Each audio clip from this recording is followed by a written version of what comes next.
Retrouvez dans un instant une rencontre à la librairie Ombre Blanche enregistrée samedi 8 avril 2023 avec le journaliste, romancier et biographe Pierre Assouline à l'occasion de la parution chez Gallimard de son livre Le Nageur, qui retrace le destin d'Alfred Nakache, l'un des plus grands champions de natation de l'entre-deux-guerres, victime de la collaboration et du nazisme.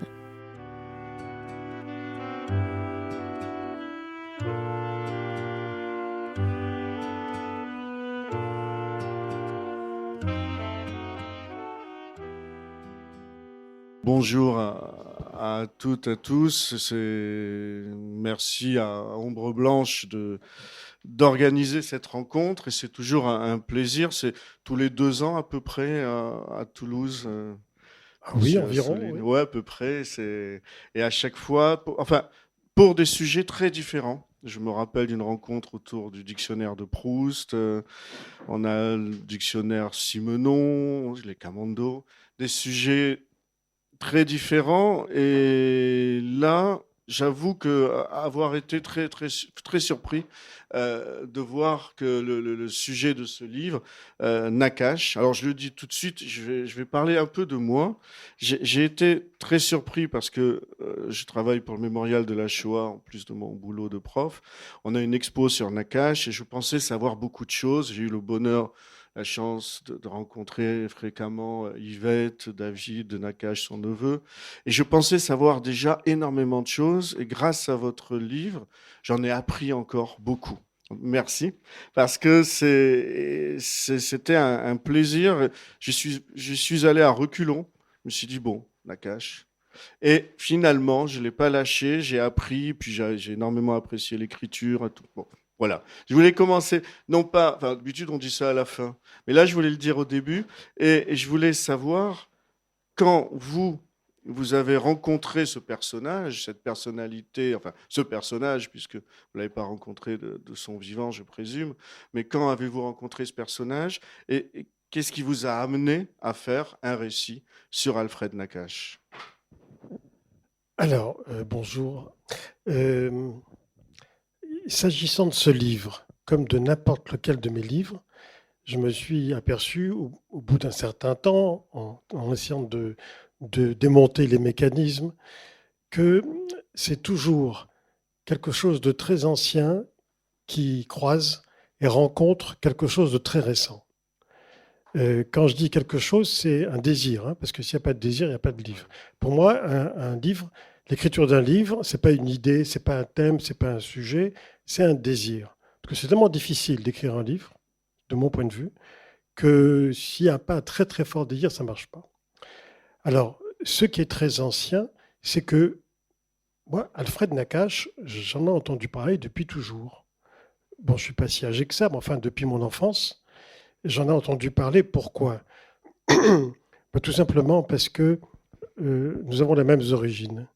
Bon, en 2 mots, moi je suis né au Maroc, mais mon père est né à Oran, en Algérie, et ma mère est née à Beaune, qui est pas loin de Constantine. C'est le même département, à l'époque de l'Algérie française. Donc, à la fois, son nom m'est familier, mais son univers m'était familier, parce que c'est le même que celui de ma famille, en fait. Et c'est pareil, avec des petites nuances. Donc, c'est comme s'il faisait partie de ma famille. En plus, quand j'étais au lycée, j'avais des copains qui s'appelaient Nakache, qui est un nom répandu, mais l'orthographe varie selon les endroits. Au Liban, c'est de manière spéciale. En Algérie, notamment à Constantine, où il y a pas mal de Nakache, c'est encore une autre orthographe. Bon, et en Tunisie, c'est encore autre chose. Mais dans tous les cas, ça vient de l'arabe Nakache, qui veut dire sculpteur. Et puis, ça, c'est ce qui était très ancien. Ce qui est moins ancien, c'est que je suis passionné par le sport. Disons que question sport, je suis croyant et pratiquant. Voilà. Depuis très très longtemps. Mais j'ai aussi un intérêt très vif pour l'histoire du sport. Parce que vous pouvez pratiquer des sports et regarder des matchs à la télé, et ça, on en connaît beaucoup, des sportifs de la télé, sans rien connaître de l'histoire. À la limite, ça existe. On connaît très souvent l'histoire récente, hein, dans les journaux, mais l'histoire, par exemple l'histoire des Jeux Olympiques, tout ça. Bon. Et ça m'intéresse beaucoup. Pas seulement pour les disciplines que j'ai pratiquées, mais du sport en général. Et puis parce que je reconnais que dans tout ce que je fais, alors comme écrivain, comme journaliste littéraire, etc., enfin surtout comme écrivain, et puis comme citoyen, je dois moins à mes études qu'au sport. Ah ouais. Oui. Si mes parents étaient là, ils ne seraient pas contents que je dise ça, mais c'est vrai. Donc, pour ce qui est des valeurs, pour ce qui est de beaucoup de choses. Hein. Voilà. Donc, il y a eu ce croisement entre ces deux choses-là qui fait que depuis très longtemps, m'intéressant au sport, je me suis dit, tiens, un jour, probablement, il y aura une étincelle qui fera que j'écrirai un livre qui tournera autour de ça. Mais le principal, c'est ce que je voudrais dire d'emblée, c'est que je ne dirais pas que c'est un prétexte, mais pour moi, le destin, l'itinéraire d'Alfred Nakache est l'incarnation de quelque chose qui me travaille. Parce que c'est la résistance, l'esprit de résistance. Ce n'est pas un hasard si j'ai mis il y a deux épigraphes, hein, une de Kafka et une de Paul Celan. Et celle de Paul Celan, c'est un verbe que j'ai trouvé dans l'un de ses poèmes, qui est un verbe clé pour comprendre toute sa poésie. Stehen, en allemand. Stehen. Ça veut dire beaucoup de choses, mais pour le traduire en français, il faut 3 mots. Il faut 3 verbes. C'est-à-dire tenir, au sens de tenir bon, se tenir, au sens de se tenir en toutes circonstances, y compris dans l'adversité, résister. Et pour moi, l'itinéraire, le parcours d'Alfred Nakache, c'est l'incarnation la plus noble, la plus honorable de cette chose qui me passionne, mais qui me trouble, qui m'intrigue, à savoir la résistance, mais pas seulement la résistance armée, non, la résistance au mal. Et là, en l'espèce, la résistance au mal absolu. Aujourd'hui, on parle de résilience, mais c'est un mot un peu trop à la mode, galvaudé, etc. Je ne l'ai pas employé dans mon livre. Alors ça, sauf une fois. c'est très fort. On va prendre le livre depuis le début, mais effectivement, c'est un mot qu'on attend et puis qui est tellement utilisé pour tout et n'importe quoi. Et là, vous êtes allé chercher du côté de Claudel, Resiliency. Ça, j'ai trouvé, c'était très Je ne fort. voulais pas utiliser le mot, pourquoi ? Parce que ça aurait été un anachronisme. Un mot anglais par Paul Claudel. J'ai écrit, comme vous savez, ce texte. Je suis très touché que vous ayez dit récit. Parce que souvent des gens disent biographie, roman. Non, je n'ai surtout pas voulu faire ni biographie et encore moins un roman. Je trouve qu'écrire un roman sur une personne qui a eu de telles épreuves et lui prêter des faits, des sentiments, des tas de choses purement fictives, c'est insultant. Surtout dans ce contexte-là, qui est celui de la guerre. Mais vous avez dû remplir des interstices, évidemment. C'est obligatoire, mais beaucoup moins que... Il y a très peu de liberté prise avec sa véritable histoire. Le récit, c'est entre le roman et la biographie. Et c'est ça qui m'a intéressé. C'est un récit écrit au présent. Or, au présent, quand on est en 1948, la résilience n'est pas dans tous les journaux. Le mot résilience n'est pas dans tous les médias.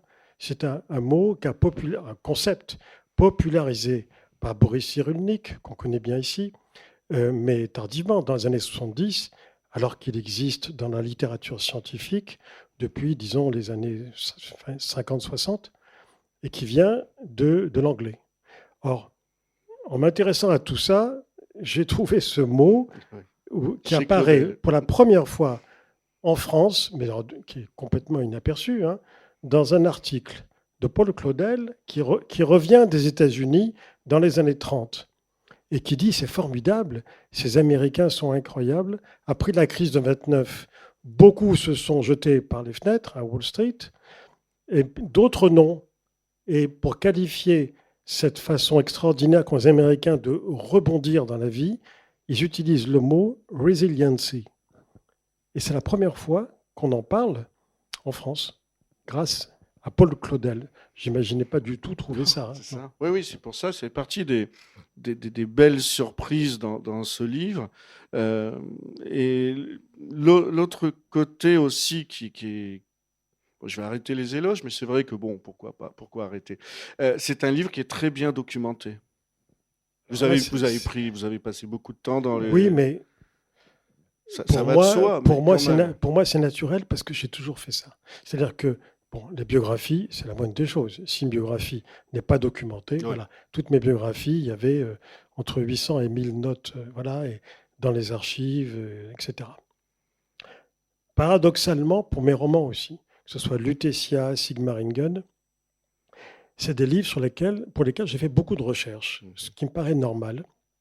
De toute façon, la recherche historique, c'est le sel de l'enquête.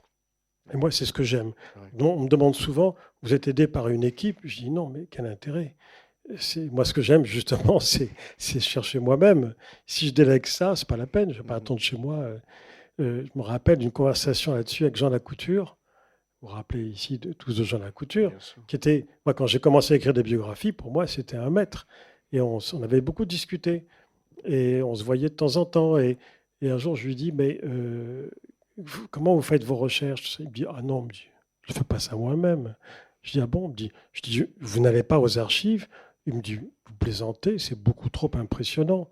Ah, je dis, ah bon? Je dis, mais alors, et en bibliothèque, alors vous faites comment? Ah, il me dit, je n'y vais jamais. Je dis, mais alors comment vous avez passé tous ces livres que vous citez, ils ne sont pas chez vous?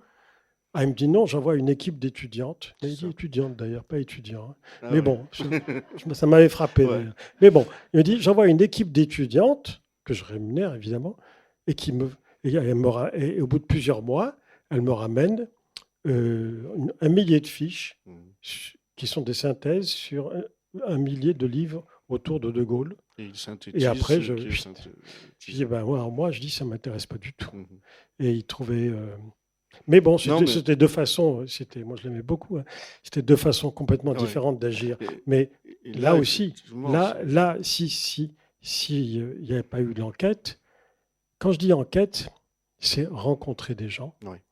La famille, Yvette est là, il y a d'autres membres de la famille, et puis des gens qui ont pu connaître Alfred Nakache dans le milieu de la natation, dans Otoec. ou des gens à sportifs, voilà. Même si, tout de même, il ne faut pas oublier, c'est un homme né en 1915. Hein. Donc, voilà, les témoins, aujourd'hui, en 2023, il n'y en a plus beaucoup. Mais il y en a qui ont témoigné dans des films, des documentaires, des choses comme ça. Mais le plus important pour moi, c'est les archives. Et là, c'est là que j'interviens comme... pour avoir écrit 10 biographies, cette expérience de biographe me sert beaucoup parce que les archives, il faut savoir où les chercher. Ouais. Parce que, Si on ne sait pas ce que l'on ben, cherche, si on on ne sait trouve pas- pas. non. Et voilà, Oui, mais je préfère le mot de Picasso. Oui. Ce que je trouve m'apprend ce que je cherche. Oui. Vous voyez. Parce que quand on va aux archives, on a une petite idée, mais si je puis dire, on nage. Hein.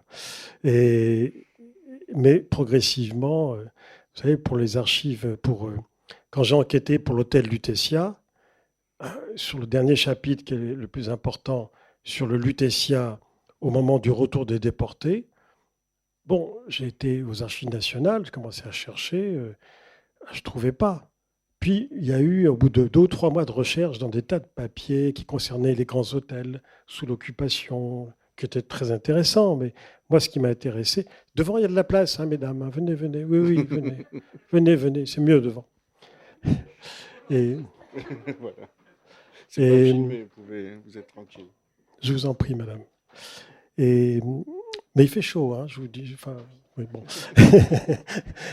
Et alors, à un moment, au bout de 2-3 mois de recherche, il y avait une piste qui disait la Croix-Rouge.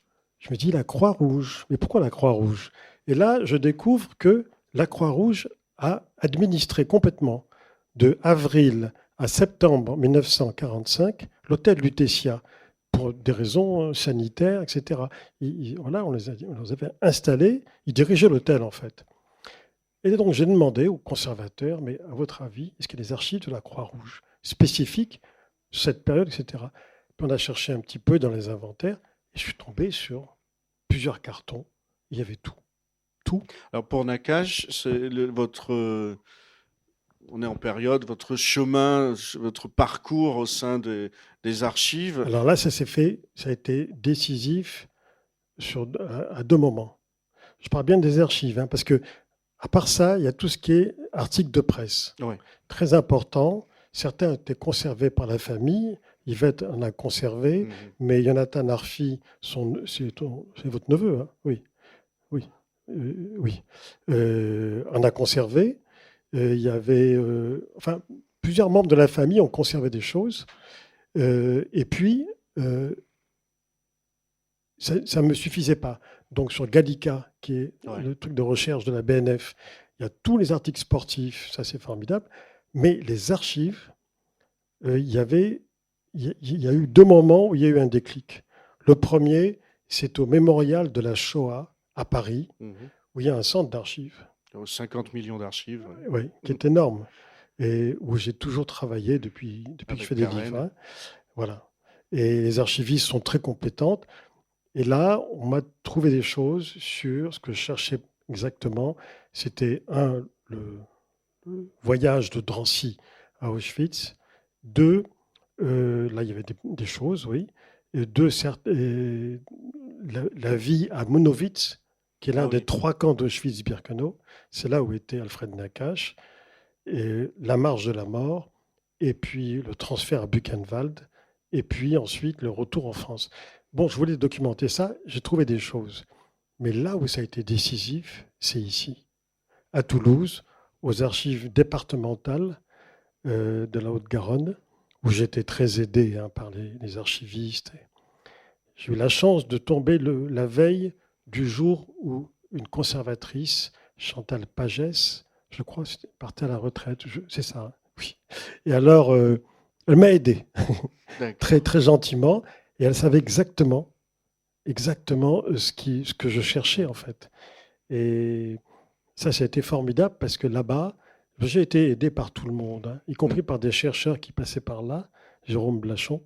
Et il y a notamment toutes les histoires de procès à la Libération. Alors, il y a beaucoup de choses que l'on apprend, comme je le disais, et je voudrais pas dévoiler le livre parce que c'est un livre qu'il faut, là avec les beaux jours, c'est un régal de le lire, puisqu'en plus pour une fois, c'est une histoire de déportation qui se termine, on va pas dire bien, mais qui se termine pas par un massacre généralisé. Donc il faut le lire. Mais justement, on a dans ce parcours, on va prendre dès le début, la manière dont Nakache on passe de quelqu'un qui a peur de l'eau à quelqu'un qui va vivre dans l'eau et qui va mourir dans l'eau. C'est assez fascinant. Oui, quand on dit d'un adolescent qu'il a peur de l'eau, c'est presque un cliché, parce que pour moi, tous les adolescents ont peur de l'eau. Je pense que tous les petits, les très jeunes, quand on les balance dans l'eau, il y a une réticence. Et puis après, tout dépend de la façon dont on leur apprend et on leur montre et tout ça. Donc, je ne suis pas étonné. C'est souvent utilisé par des journalistes comme étant un paradoxe incroyable. Il avait peur de l'eau. Moi, je pense que j'avais peur de l'eau aussi. Sauf que l'eau de mon enfance était violente. L'eau de l'enfance d'Alfred, c'est celle essentiellement du grand bassin de Constantine, qui est une piscine. Moi, l'eau de mon enfance, c'est avant tout celle des plages de l'Atlantique et l'Atlantique Maroc. Et donc, c'est des très belles plages, mais c'est des vagues extrêmement violentes. Donc, apprendre à nager dans ce contexte-là, c'est pas la même chose. Donc, chacun a sa façon d'appréhender l'eau. Mais chez lui, il y a quelque chose, une fois que c'est venu, hein, il y a quelque chose de... Il faut se garder de reconstruire avec ce qu'on sait aujourd'hui. Hein. C'est facile, ça. Faut pas... Mais c'est vrai qu'à 16 ans, d'abord, un nageur, un sportif de haut niveau, c'est un corps, au départ. Hein. Surtout un nageur, parce qu'à la limite, un escrimeur, il est tellement protégé par plein de choses qu'on ne sait pas trop. On voit une silhouette. Un nageur, on voit tout, si je puis dire. Et donc, c'est ça qui impressionne en premier. Et chez lui, ce qui impressionne, là, je me reporte aux journalistes sportifs de l'époque, des années 30, ils disent tous la puissance qui se dégagent. La puissance, l'énergie, la volonté. Alors, tous disent, c'est pas un styliste. C'est ça. Il nage. Il invente sa nage à Ouais, lui. c'est ça. C'est pas un styliste, il fonce. Bon, vous avez à côté de lui des nageurs, ce qu'on appelle des stylistes. Alors, voilà, c'est l'élégance incarnée. Lui, non, c'est pas l'élégance du tout. Mais quand il arrive au bout, il est le premier. Mais avec des moyens pas très orthodoxes dans la mesure où c'est pas très beau à regarder, en tout cas au début. Après, ça va s'arranger. Mais il restera toute sa vie un nageur dont on dira il est d'abord la puissance, l'énergie, la combativité, la pugnacité. Il y a de la place, madame, devant. Hein. Venez, si vous. Ah bon, d'accord. Et vous voyez, ça, c'est remarquable. Parce que quand il y a unanimité des sources, c'est que c'est vrai. Ouais. Et cette combativité que l'on va retrouver dès le début, quand il vient à Toulouse, où il a tout à apprendre, Toek. Alors, il vient pas tout de suite. Hein. Non, d'abord, il est au Racing. Il est au Racing, à Paris, et puis au Club des nageurs aussi. Et puis Toulouse, ça va être surtout très rapidement, alors qu'il est déjà champion de France, champion d'Europe, qu'il a été recordman du monde. C'est juste à la veille de la guerre. Au début de la guerre, il va se décider pour Toulouse, tout simplement parce que c'est la zone libre. Ouais. Et c'est important, d'une part. D'autre part, parce que Toulouse, c'est le TOEC, qui est quand même le grand club français au niveau national à l'époque. Et puis, c'est son entraîneur, Alban Mainville, qui est au TOEC. Donc, tout ça. Et puis, la famille. Soit qui est là, soit qui va le rejoindre. Ça fait beaucoup d'éléments. Ouais. Et ce que l'on voit dans sa vie, finalement, c'est qu'il est toujours très bien entouré. Je dirais, c'est pas une chance, c'est qu'il a su à la fois se faire être bien entouré et attirer les sympathies, mais y compris à Auschwitz et à Buchenwald. Oui, moi je dirais que c'est pas une chance. Hein. Non, c'est pas une chance. C'est lui qui a su le faire. Voilà, c'est pas arrivé par hasard. Lui, c'est sa personnalité. D'une manière générale, savoir quand quelqu'un commence à accéder à la notoriété, qu'il soit nageur, sportif de haut niveau, qu'il soit cinéaste, qu'il soit écrivain ou acteur de cinéma, s'il ne dérape pas, c'est parce qu'il a eu l'intelligence de savoir dire non à plusieurs reprises et de faire des choix. Quand il choisit d'aller au TOEC, c'est son choix. Et de rejoindre Alban Mainville, c'est sa volonté. Il aurait pu... il a été au Racing, qui était un grand club à l'époque. Il en est parti, parce qu'il y a eu des remarques un peu racistes, antisémites, tout ça. Bon, d'autres ont essuyé ce genre de remarques. Lui a dit non. Non, je m'en vais. Voilà, j'irai voir ailleurs. Donc, toutes ces décisions, ça montre aussi un caractère, un tempérament, une personnalité. C'est bon, décrit par ses amis, c'est quelqu'un d'extrêmement chaleureux, très drôle, excellent camarade, ce qui n'est pas le cas. Bon, on ne dira pas ça de Jacques Cartonnet, dont on va évoquer. Hein. Oui, excellent. Et dans les uns les autres, il y a des nageurs qui ont le même profil que Nakache. Jean Taris, qui est l'un des plus grands nageurs français, et qui était un petit peu l'idole d'Alfred Nakache. Jean Taris, c'est aussi un homme dont on peut dire qu'à part le côté purement sportif, il avait des qualités humaines qui font la différence. Pour moi, chez les grands sportifs, quels qu'ils soient, il y a les performances, les résultats, très bien. Et ça, c'est incontestable. En plus, là, le chronomètre est là, il n'y a même pas de jugement à avoir. Mais ce qui fait la différence, ce qui fait le supplément d'âme, ce sont les qualités humaines. Vous avez des sportifs de très haut niveau. Quand vous parlez avec eux, quand vous les écoutez, vous lisez ce qu'ils écrivent, ce qu'ils disent, vous êtes déçus parfois, parce que ça ne vole pas très haut. Eux volent très haut quand ils sont sur les planches, mais quand ils parlent, pas terrible. En revanche, vous en avez d'autres, vous sentez tout de suite que vous avez affaire à des gens, à des qualités humaines exceptionnelles. Et ça, pour moi, c'est aussi important que... mon seul regret, je ne lis pas l'équipe. Parce qu'il n'y a que des résultats. Et moi, ça ne m'intéresse pas. C'est eu des comptes rendus. Je préfère l'équipe d'Antoine Blondin où il pouvait y avoir d'autres choses. Bon, surtout pour les matchs de rugby. Mais je relirai l'équipe à nouveau. Oui, madame, il y a de la place devant. Je vous en prie. Je relirai l'équipe à nouveau. Voilà, devant moi. Oui, comme ça, vous ne pouvez pas vous échapper. Je vous ai à l'œil.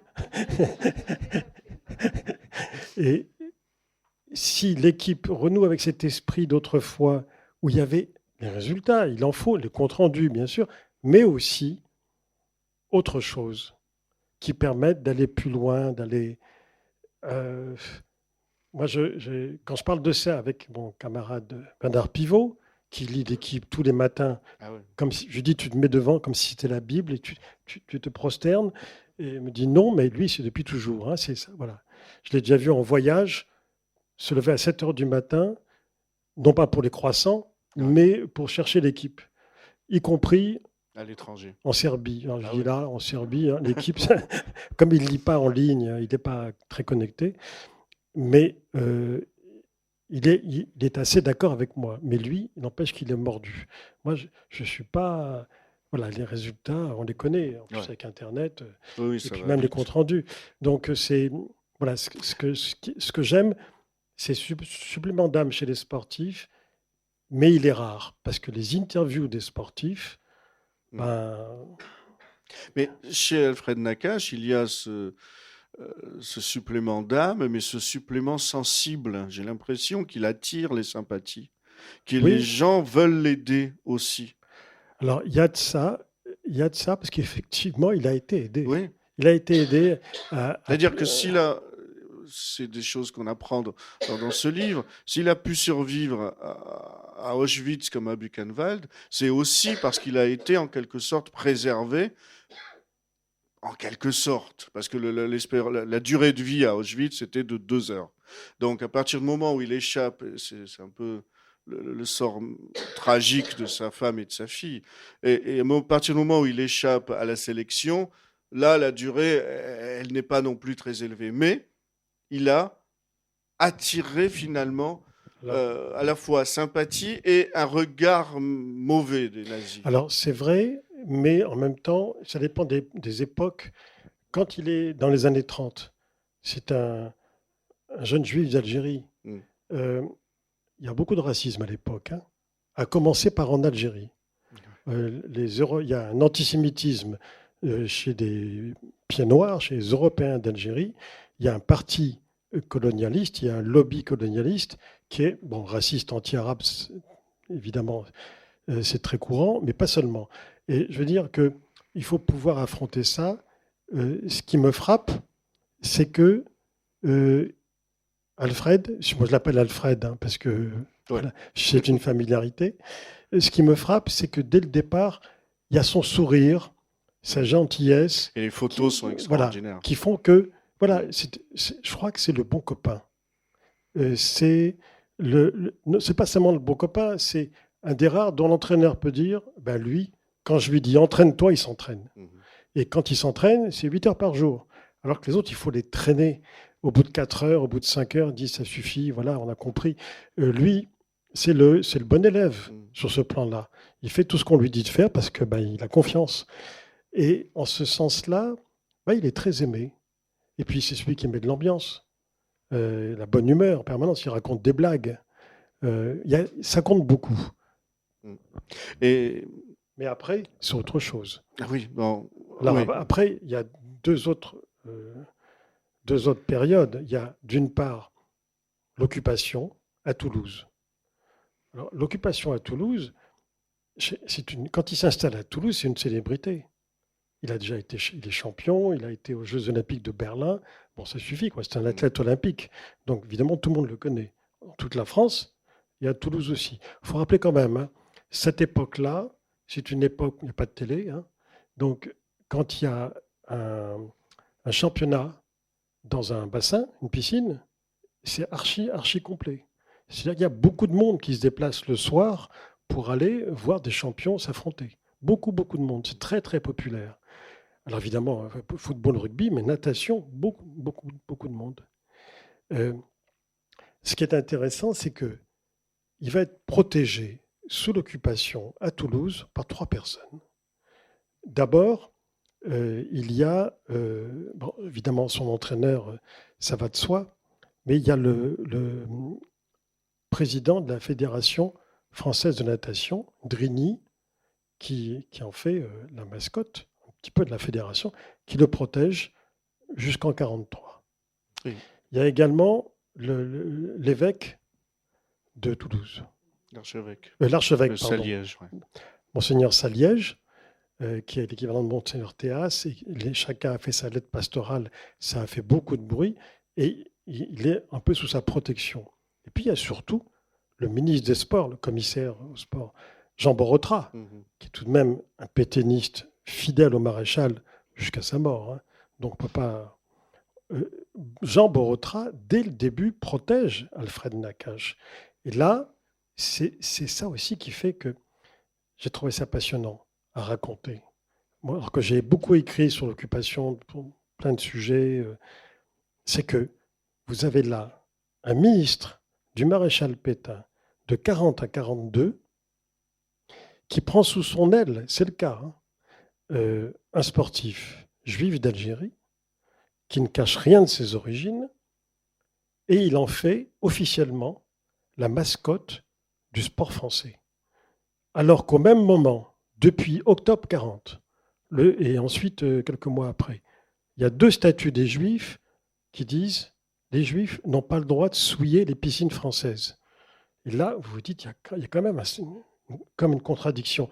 Et c'est là qu'on rentre dans la complexité de l'occupation. Parce que Borotra, pendant 2 ans, il va devoir affronter les Allemands. Bon, il est germanophobe, mais enfin, il est quand même ministre de Pétain, et puis c'est un des mousquetaires du tennis. C'est quand même pas rien. C'est une gloire nationale, Jean Borotra. Borotra, qui est totalement anti-allemand. Il n'en est pas moins ministre de Pétain. Et en regard de l'action du maréchal à Verdun, 14-18, etc. Et Borotra le protège, l'emmène en tournée dans toute l'Afrique du Nord pour dire voilà ce que c'est que le sport français à son meilleur. C'est un grand champion, c'est Alfred Nakache. Et il l'emmène partout. Donc, Nakache, ici à Toulouse, continue à s'entraîner et surtout à battre des records, ici ou à Marseille ou ailleurs.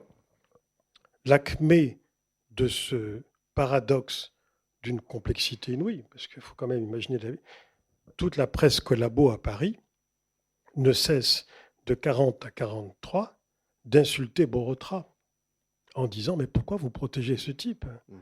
C'est pas normal, il devrait même pas avoir le droit de nager. Et Borotra répond mais c'est l'honneur du sport français. Et l'acmé, ça va être les championnats de France de l'été 43 qui doivent se dérouler à Paris. L'acmé ou le bras de fer. Enfin oui. Et là, Nakache dit moi je ne peux pas y aller. Je n'ai pas d'Ausweis pour partir de Toulouse à Paris, et donc je ne peux pas m'y rendre. Et donc on fait venir les championnats, on les délocalise, ce qui est déjà arrivé, de Paris à Toulouse. Pour qu'ils puissent nager. Pour qu'ils puissent nager. Et là c'est la Gestapo qui intervient directement, qui voit le président de la fédération pour dire il n'est pas question qu'un juif dispute les championnats de France. Donc, dehors, Nakache. On vous l'interdit. Et quand c'est su, là, on assiste à quelque chose d'extraordinaire. À Toulouse, la quasi-totalité des nageurs du TOEX se solidarisent de Nakache et dit on ne nagera pas non plus. Donc, l'affiche tombe complètement. Donc, il y a quand même un championnat, mais sans les champions. Ouais. Il y en a quelques-uns qui y seront, bien sûr. La période toulousaine, c'est cette solidarité. La période toulousaine, c'est aussi celle de l'armée juive. Et là, vous y consacrez quelques pages. Et c'est un sujet que j'étudie avec beaucoup d'attention. Et c'est vrai, enfin, ce que vous racontez est passionnant pour la manière dont il prépare les jeunes résistants juifs, enfin, l'armée juive, quoi. Oui, là-dessus, j'ai trouvé des choses, évidemment, parce qu'il y a tous les noms. Chez Annie Latour. Voilà, il y a tous les noms, il y a des tas de documents, encore faut-il les chercher. il est contacté, parce étant à Toulouse, il nage au TOEC, mais il a un métier. À part son métier de prof, de sportif, il est prof de gym. Donc au lycée. Et là, très vite, on lui propose après, puisqu'il n'a plus le droit d'enseigner, étant juif, d'avoir un gymnase pour y travailler, etc. Près de la rue du Languedoc. C'est rue Ferral, non? Rue Ferral. Rue Ferral. Rue Philippe Ouais, Ferral. Philippe Ferral. Et donc là, il a ce gymnase. D'ailleurs, c'est un membre du conseil d'administration du TOEC qui finance ce gymnase, qui lui propose, il dit, voilà, si vous voulez continuer à donner des cours de gymnastique parallèlement, ça vous permettra d'en vivre, etc. Donc il y a vraiment cette solidarité. Et un soir, il a la visite d'un clandestin, disons. Et ils sont 3. Ils lui disent, voilà, nous, on représente la main juive. On sait qu'en 1935, vous avez été à Tel Aviv, donc dans la Palestine de l'époque, britannique, pour les Maccabiades, qui sont les premiers Jeux olympiques juifs, qui étaient totalement improvisés, etc. Donc, on sait que vous avez une conscience de ce que vous êtes, vos origines, tout ça. Et on voudrait faire appel à vous. Alors, il dit, écoutez, arrêtez de tourner autour du pot. J'ai compris ce que vous voulez, c'est oui. Et donc, on lui envoie des jeunes gens qu'il doit entraîner physiquement avant qu'on les envoie dans le maquis où ça sera plus difficile. Alors, oui, ces jeunes gens, dans un premier temps, parce que l'armée juive était un mouvement de résistance juive qui est né à Toulouse dès 1940, avec, c'est avec Ariane Fixman et David Knut, et il y a toute une histoire. Mais le premier but, c'était, comme ils sont sionistes, le premier but, c'est de les envoyer en Espagne et de l'Espagne vers la Palestine pour se battre contre les Britanniques. Et c'est à partir de 43 qu'ils vont faire et même les premiers maquis, c'est en 43, mais il n'y a toujours pas encore de juifs, hormis les Zéhi. Mais c'est vrai qu'ensuite, ceux qui vont être formés très rapidement, ceux qui vont pas partir en Palestine, auront le choix et pourront aller dans les maquis. Mais la première destination, c'est la Palestine. Et l'armée juive fait que, en 47, le livre que vous avez lu de David Knut sur la résistance juive, il déclare que Toulouse est la capitale de la résistance juive en France. Et pas que de la résistance juive, d'ailleurs, d'une grande partie de la résistance, oui. Puisque c'est une plaque tournante, et puis l'Espagne n'est pas loin. Alors, à partir de cette histoire du championnat de France qui a été déplacé, etc., là, Alfred Nakache commence à comprendre que ces protections sont tombées. Ouais. Le président de la fédération ne peut plus rien. Il est marqué par la Gestapo, qui ne le lâche pas. Borotra n'est plus là. Il a été remplacé par quelqu'un de beaucoup plus dur, le colonel Pasco, au ministère des Sports. Et Monseigneur Saliège, il est sous surveillance. Oui, c'est ça. Il est sous surveillance. Ils sont tous sous surveillance. Ils sont tous. Et puis 43, c'est aussi l'époque où ça commence vraiment à se durcir de partout. C'est l'arrestation et l'exécution de Marcel Langer pour nous à Toulouse. Et puis Jean Moulin à Caluire. Donc là, il commence à comprendre et il commence à envisager de quitter Toulouse, non pas pour aller à la campagne, mais pour passer en Espagne et ensuite aller en Algérie, dans sa famille, où les choses aussi avancent beaucoup, puisque depuis le débarquement allié en Afrique du Nord, la France libre s'installe de manière beaucoup plus officielle en Algérie. Mais au moment de passer la frontière, avec une petite fille qui crie ou qui risque de crier, il a peur de mettre en péril les autres qui sont avec eux. Il rebrousse chemin. Et ensuite, ce sera une dénonciation, non pas, parce que pas mal de gens m'ont dit, mais comment a-t-il été dénoncé? Puisque tout le monde savait qu'il était juif et tout le monde savait son adresse à Toulouse, parce que ce n'était pas clandestin. Je dis non, c'est pas ça. Il est dénoncé comme étant un propagandiste, donc d'activité anti-allemande, parce qu'il appartenait aussi à un réseau de résistance, qui est un petit réseau, qui s'appelait les Légions anti-Axe de Fouché-Créteau, dont le frère était nageur aussi au TOEC. Et bon, cette dénonciation fait qu'un jour, la Gestapo toulousaine débarque chez lui, emmène aussi sa femme et leur enfant, prison Saint-Michel, Leur enfant qui a 2 ans. qui a 2 ans, prison Saint-Michel. Et ensuite, il se retrouve à Drancy. Et de Drancy, le convoi numéro 66 pour Auschwitz pendant 3 jours et 2 nuits, dans des conditions épouvantables. Là, vous me demandez parfois sur les sources et tout ça. Là, j'ai eu la chance, à force de chercher, parce que bon, de tomber à un moment sur un article d'une quelqu'un qui était présenté comme une jeune historienne de Bordeaux, Nina Vinograd, qui a consacré un article, mais très documenté, sur le convoi 66. Oui. Et j'ai vu qu'elle renvoyait à sa thèse. Alors, moi, les thèses, j'en suis très friand parce que c'est une mine d'informations. Sur des sujets, sur la micro-histoire, mais là, c'est une mine. J'ai toujours utilisé les thèses.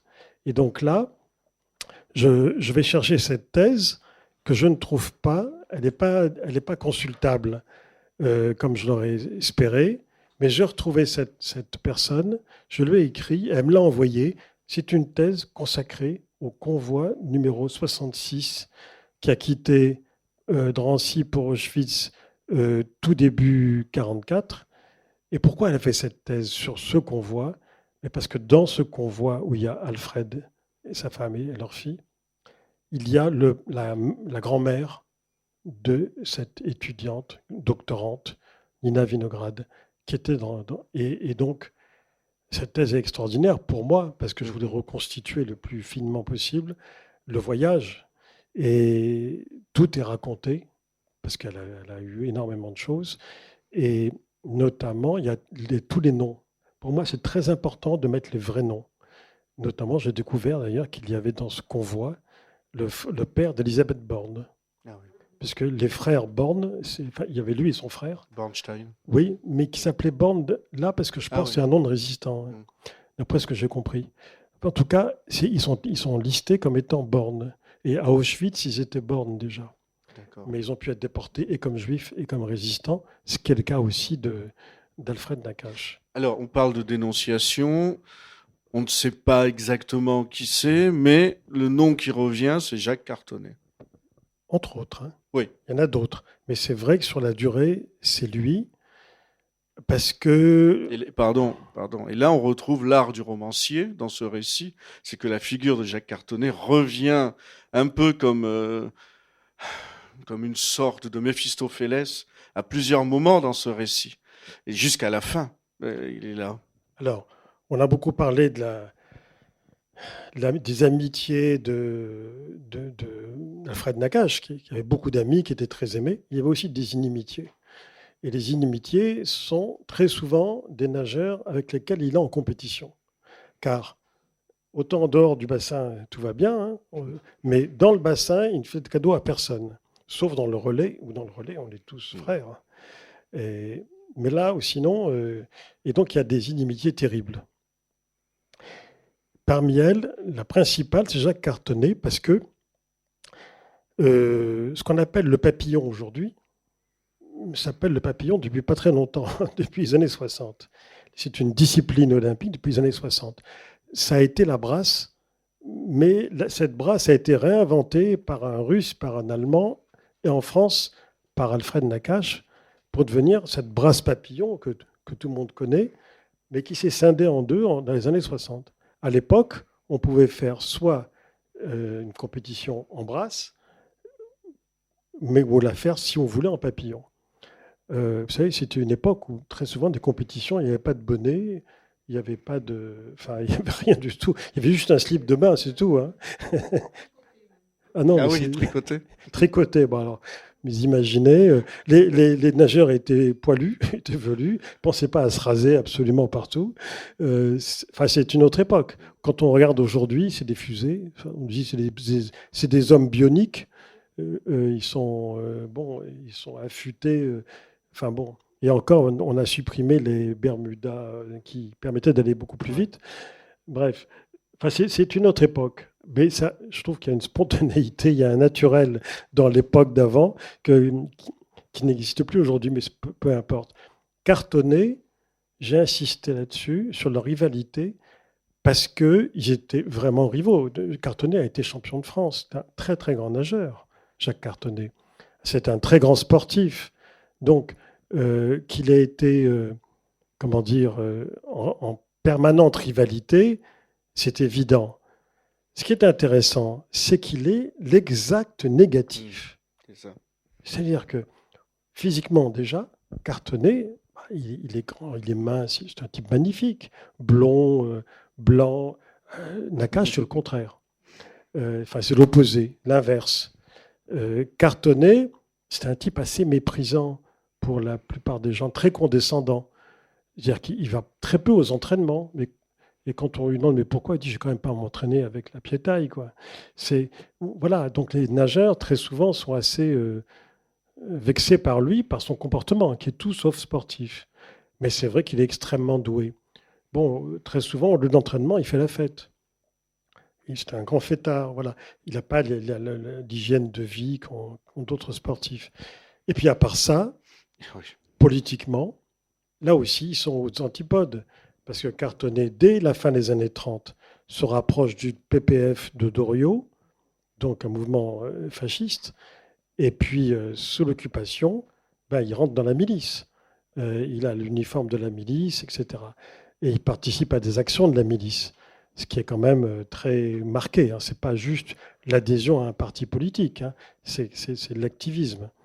Donc, ce n'est pas un hasard si de tous les quelques nageurs qui n'aimaient pas Nakache et réciproquement, celui qui ressort, c'est Cartonnet, parce que aussi, dès qu'il a été arrêté, Nakache a dit c'est Cartonnet qui m'a dénoncé.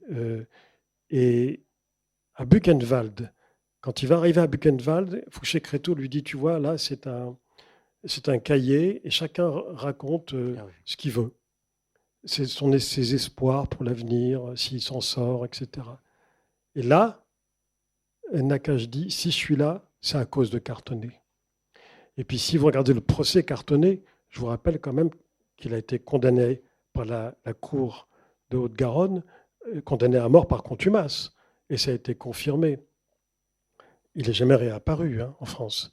Les pièces de l'instruction, moi je les ai vues, tous les témoins, tous les interrogatoires, tout le dossier d'instruction, je l'ai lu. Pour les magistrats instructeurs, pour les policiers, il n'y a aucun doute que c'est lui qui a dénoncé pour dire, voilà, il y a des tracts chez lui, il y a des activités anti-allemandes, il reçoit des gens qu'il ne devrait pas recevoir, il entraîne des jeunes pour le maquis, etc. etc. Tout se sait à Toulouse. Déjà à Paris, tout se sait, mais alors dans une ville plus petite que Paris, tout le monde connaît tout le monde, et surtout des gens aussi connus que ces nageurs-là. Est-ce que dans le sort de sa femme et de sa fille, c'est vrai que c'est d'une immense tragédie, c'est-à-dire qu'il est réglé en 2 lignes. Et vous n'aviez enfin, dans ce livre, est-ce que vous n'avez pas eu un moment le désir d'en faire plus pour elle, de faire une sorte En faire plus, c'est en faire trop. Ouais. Non, j'aurais surtout pas voulu faire ça. J'aurais pu. Mais d'abord, ça n'aurait pu être un récit, ça aurait été un roman. Je ne voulais pas en faire plus. Bien sûr que dans mon enquête, je me suis heurté à un trou noir, un vide. C'est que pas seulement sous l'occupation et la déportation, mais même avant, on sait peu de choses sur Paul, sa femme, et leur fille. Bon, leur fille, c'est un bébé. Mais je ne vais pas raconter des histoires. Et même sur elle, j'ai interrogé une des 2 sœurs vivantes actuellement, donc Arlette à Marseille, d'Alfred, et je l'ai interrogée à propos de Paul. Et elle m'a dit, je peux vous la décrire, c'est ce qu'elle a fait. Elle m'a raconté 2-3 anecdotes, mais elle m'a dit, le destin a fait qu'on n'a pas pu tellement la connaître, puisque d'abord elle était à Toulouse, d'abord à Paris, on n'était pas. Et à Toulouse, il y avait juste une partie de la famille qui était là. Et puis, la guerre a fait qu'ils sont partis très vite. Elle est quand même morte à 28 ans. et leur bébé, les témoins ont disparu. Ouais. Donc même pour la famille, c'est difficile autrement que par le récit qu'aurait pu en faire Alfred, qui était le veuf, sauf qu'il n'en parlait pas. Parce que au retour des camps, il a été très meurtri. Je vous rappelle que rentrant à Paris de Buchenwald, il était à l'hôtel Lutetia, comme tout le monde. Puis après, très vite, il a demandé à rentrer à Toulouse. Et à Toulouse, ses premiers réflexes, ça a été tous les matins d'aller à la gare Matabio pour attendre. Jusque très vite, au bout d'une semaine, il n'y allait pas seul. Hein. Il était toujours accompagné d'un de ses frères. Jusqu'au jour où il a reçu un télégramme et puis on lui a dit c'est inutile d'attendre. Parce qu'en septembre-octobre 1945, on ne revient pas. Le Lutetia a fermé en septembre 1945. C'est une façon de dire aux gens qui attendaient sur les marches, n'attendez plus. Bon, là, en octobre 1945, à Matabio, ce n'était pas la peine, mais il a espéré. C'est pour dire à quel point il ne savait pas. Comme vous l'avez dit tout à l'heure, la majorité des gens qui ont été déportés à Auschwitz, ils ont passé 2 heures. Des gens, quand on dit déportés à Auschwitz, on croit que ça a duré un certain temps. Non, la majorité a été gazée le premier jour. Donc, ils ne sont même pas rentrés dans le complexe industriel qui est énorme, avec 3 camps. Et sur le convoi d'Alfred, il n'y en a que même pas 5% qui ont survécu. Un convoi de 1200 personnes. Biot pourrait y guetter le retour des derniers déportés. Il va au-devant de l'annonce comme on voudrait devancer le chagrin. Après tout, au cœur de l'été 1945, quelques mois après la fin de la guerre, il en est encore qui reviennent. Leur retard par rapport à la masse des rescapés s'explique par leur hospitalisation sur le chemin du retour ou par des difficultés de rapatriement. D'ailleurs, un signe ne trompe pas. À Paris, l'accueil des déportés se poursuit à l'hôtel Lutetia jusqu'à ce qu'en septembre, la Croix-Rouge y mette un terme, plie bagages et cède la place à l'armée américaine qui y installe son état-major. Ceux qui attendent encore sur les marches du palace comprennent et s'en vont. Alors, je voudrais préciser une chose, c'est que quand il est rentré, Alfred Nakache, comme beaucoup d'anciens déportés, aurait voulu parler. Mais beaucoup d'anciens déportés disent j'aurais voulu parler, mais il n'y avait personne pour écouter. Parce qu'aujourd'hui, on a l'habitude de voir d'anciens déportés, il n'y en a pratiquement plus, puisque, hélas, aller dans les écoles, témoigner, raconter. Ça, c'est devenu quelque chose de courant. Mais ça fait à peine 25-30 ans. Jusqu'aux années 70, on ne racontait pas. Et surtout, la plupart disent, quand on est rentré, d'abord, on n'apportait que de la tristesse. Et donc, les gens n'avaient pas envie de ça. Ils disaient, oui, c'est terrible ce que vous racontez, mais nous, on a souffert de rationnement, on a souffert du froid à Paris, etc. Les gens, non seulement ne peuvent pas imaginer, mais ne veulent pas imaginer. Et donc, le discours devenait inaudible.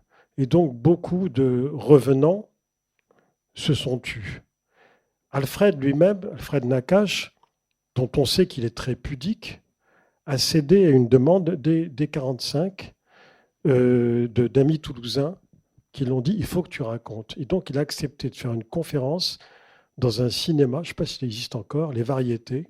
Oui, enfin, il existait encore, mais il n'est plus. Il n'existe plus. Qui contenait, je crois, 1000 places, enfin un truc énorme, hein, qui était très connu, qui était une institution toulousaine. Il a fait, ça le comble évidemment, et il a juste raconté. J'ai lu des comptes rendus dont je me suis servi sur ce qu'il a raconté, de manière très pudique, et les gens étaient... Et à la sortie, un jeune homme lui a dit « Est-ce qu'il va y avoir une autre conférence ailleurs? Vous allez encore raconter, parce que ça m'intéresse. » Et Alfred lui a juste répondu « Jamais plus ». C'est-à-dire qu'il s'est refermé. Et j'ai su par la sœur d'Alfred que quand il est rentré en Algérie pour la première fois depuis son retour de camp, le premier dîner de famille, évidemment, il y a eu des questions. Et il n'a pas répondu, mais après le dîner, il a appris sa mère dans un coin et il lui dit je vais parler, uniquement pour elle, et ça a duré toute la nuit. Et puis après, jamais plus. Donc, ça, ce qui m'a intéressé, c'est pas seulement lui, c'est aussi le reflet de beaucoup d'autres. C'est ça. Parce que, et quand il parlait d'ailleurs, il disait, je ne parle pas que pour moi, je ne vous raconte pas que mon histoire, je raconte l'histoire des autres. Parce que, comme tous ceux qui ont vécu la guerre, que ce soit comme déportés, ça va de soi, mais comme résistants, ça va de soi, mais comme même prisonnier dans un stalag. Moi, j'ai deux exemples. Il y en a un que je viens de lire dans le train là, en venant, un livre de Sébastien Le Foll sur François Mitterrand et sa garde rapprochée, Bénouville, François Dalle et Bettencourt. Et il dit bien, parce que bon, pour moi c'était évident, mais les amitiés de résistance de Mitterrand, ça explique tout le personnage. Tout ce qu'il a fait par la suite, ça se rapporte à ses amitiés. Comme disait Françoise Giroud, fidèle en amitié comme personne, infidèle en amour comme tout le monde. Bon, elle connaissait bien le sujet. Eh ben, mais c'est très intéressant, cette fidélité à l'amitié de résistance, parce que c'est aussi leur jeunesse, parce que c'est là que tout se forme. C'est au-delà de la politique. Et même des choix politiques des uns et des autres par la suite. C'est pas la question. C'est quelque chose de purement humain. Et l'autre auquel je pensais, dont j'étais très proche jusqu'à sa mort, c'est Henri Cartier-Bresson, à qui j'ai consacré une biographie, qui était un ami. Et Henri a passé 3 ans et demi comme prisonnier de guerre dans des stalags. Je dis des stalags parce qu'il s'est évadé 2 fois. Et ben, il m'a dit, moi, je suis resté au stalag. J'en suis jamais sorti. Et ses amis de toujours sont des gens avec qui il était enfermé dans ces camps. Donc, voilà, l'histoire d'Alfred à cette époque-là, c'est ça aussi. Ouais. Par la suite, il reviendra toujours aux gens qu'il a connus dans les camps, donc dans des conditions épouvantables.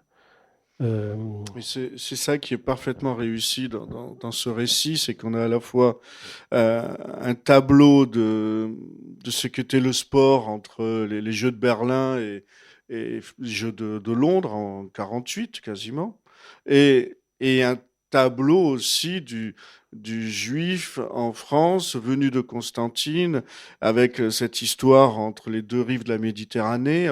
Enfin, vous avez, je voudrais après laisser la parole ou laisser la période de signature, mais vous avez su, à partir de ce destin extraordinaire, justement tracer tout ce qui est autour et lui donner toute cette profondeur. Merci de le préciser, mais pour moi, plus important encore, dans ce que ce livre m'a apporté, parce que chacun de mes livres m'apporte quelque chose. Sinon, si on n'est pas transformé par ce qu'on écrit, c'est que c'était vraiment extérieur. Là, c'est pas du tout extérieur, c'est purement intérieur. Vraiment, la question que je me suis posée en écrivant ce livre tout le temps, c'est pas par rapport à l'occupation, ses origines, etc. Non, c'est pas ça. C'est un homme, étant ce qu'il est, se retrouve dans une usine de mort, face à quelque chose d'inconcevable. Et je dis bien un homme, parce que d'autres qui n'étaient pas juifs se sont été à côté de lui. Hein. Face à ce mal absolu, il résiste pendant des mois et des mois dans des conditions qui nous dépassent complètement. Parce que quand même, passer de 83 kilos à 41 kilos, pour un athlète de haut niveau, il faut quand même imaginer ce que ça représente. Et tout le reste, c'est-à-dire les brimades, etc. Même en ayant un statut, entre guillemets, privilégié. Quand on est donc à l'infirmerie, parce qu'il travaillait à l'infirmerie, il faisait des massages, etc. Dans la marche de la mort, il n'y a pas de privilégié. Tout le monde suit la file. Et celui qui tombe, comme Young Pérez, le boxeur, ben, il est massacré sur place. Il est mort dans les bras de Nakache. Donc, ayant vécu tout ça, cet homme, simple citoyen, appelons-le Alfred, oublions qu'il s'appelle Nakache, cet Alfred s'en sort et il découvre, en revenant à la vie, que sa femme et sa fille ont été gazées le premier jour. Comment fait-il pour revenir à la vie? Et surtout, au bout de quelques semaines, quelques mois, lui qui est au fond du trou, donc dans ce qu'on appellerait aujourd'hui la dépression, etc. Comment fait-il pour remonter et accepter le lendemain, du jour où son entraîneur l'a secoué, comment fait-il pour accepter de replonger dans la piscine, ce qu'il n'a pas fait véritablement depuis un certain temps, et de reprendre un entraînement 8 heures par jour, comme avant, tout en étant amputé quand même, parce que c'est ça le mot, de sa femme et de sa fille. Et comment fait-il pour y croire à nouveau et trouver en 6 mois l'énergie suffisante que même un champion de haut niveau n'arrive pas à trouver en temps normal? Parce que dépasser les chronomètres, il faut une énergie exceptionnelle. Comment fait-il pour trouver tout ça, remonter, reprendre goût à la vie, sans que jamais ça le quitte? Parce que sa famille en témoigne, très souvent à table, il est ailleurs. On lui parle, mais il n'entend pas. Puisque la table familiale, il manque quelqu'un. Donc, c'est ça la question, pour moi, qui m'a animé en permanence. C'est comment on fait dans ces cas-là. Et on ne peut pas ne pas s'identifier, chacun. Enfin, moi, je me suis identifié, en tout cas. En tout cas, c'est un destin extraordinaire auquel vous avez su rendre justice, en quelque sorte. Et merci beaucoup.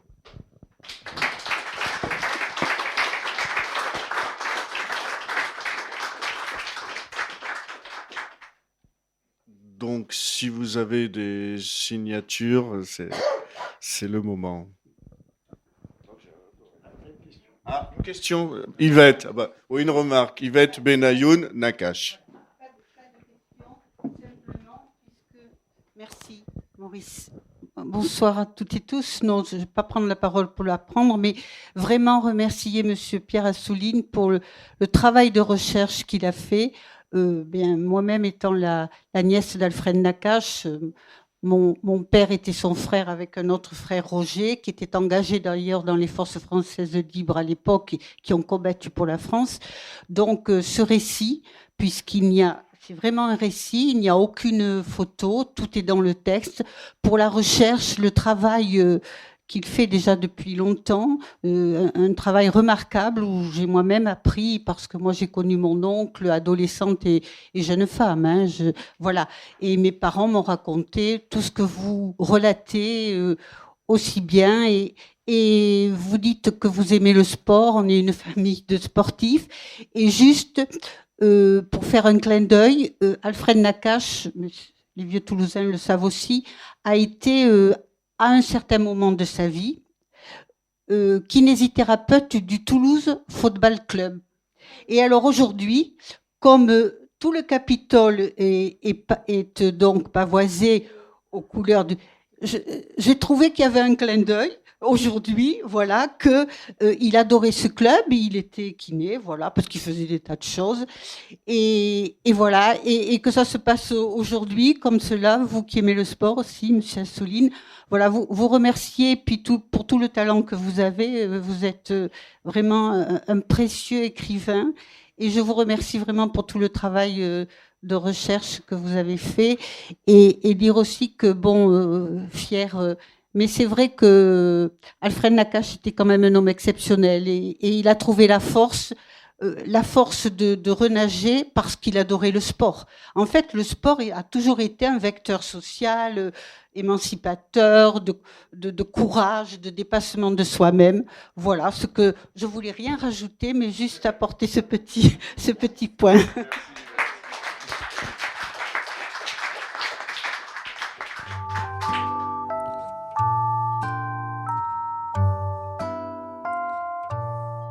Il s'agissait de Pierre Assouline à la librairie Ombre Blanche, samedi 8 avril 2023, autour de son livre « Le nageur », paru aux éditions Gallimard.